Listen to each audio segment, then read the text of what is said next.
Baba wewe pia nilikwambia ukikuja Nairobi naambia watu. Nairobi iko very very cool. Nairobi ukuje tu hivyo. Kwani nafaa kukujulisha kwamba anakuja sio mtoto wangu my son. Hata kama bana. Unakaa wapi kwanza, nyumba yako iko wapi? Ni hapa. Unajua hata ufungangi mlango huku kwetu ni venye huku kwetu hakunaga wezi. Hakunanga wezi. Hiyo kitu hiyo nayo nishapenda about insecurity kwa. Lakini si sunge basi hizo ni mtu mkubwa. Sunge chukua tu BNB. Mbona sasa ngoja nikuulize. Si mimi ndo nalipanga rent. Sasa unajua kijana kisha kuwa mkubwa ufai kuwa unaingia kwa nyumba yake. Tuingie tu ndani kijana wangu. Ni nini unakataa nisiingie kwangu maana lipo?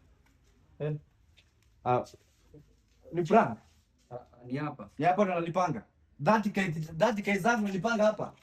Hata shopping. Wapi shopping ni mimi ulikuwa unanunua? Shopping ndio hizo. Unaona venye zimeisha.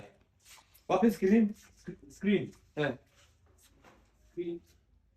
Screen ni ngokoleana. Unajua na wapi kitanda? Kitanda ni kwanza unaona hii. Hii kwanza ya tu kilalia hatuwezi umwa na kiuno. So tuseme hapa ndo nalipanga 30k kila mwezi. Hapa ni 30k. Kwanza hata hii ndio tulia. Hii ndio bei ya chini. Hii ndio bei ya chini. Sivyo unaniambia nalipanga ngapi kwa mwezi? Si 30k. Wewe endelea kuishi hapa na hiyo 30k yakati apartment uko na kitanda si. You are not even my son. Unasikia?